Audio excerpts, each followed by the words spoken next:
How to change your billing address on Target REDcard. Hi everyone, this is Kate here and welcome back to the channel, and on today's video we will learn how we can change the billing address on Target REDcard. So without further delay, let's get started.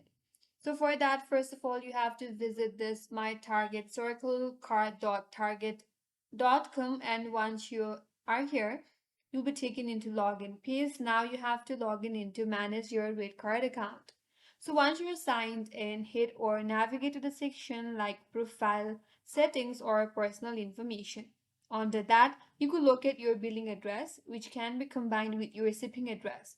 So locate the billing address, then under your billing address, search for the edit option.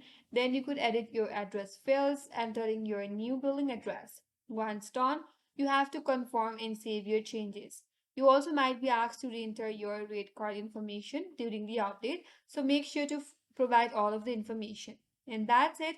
That's how you can change your billing address on Target rate card. And that's all for today's video. Hope this video was helpful. And if you're new to our channel, consider subscribing. Thank you for watching. Stay tuned for more videos.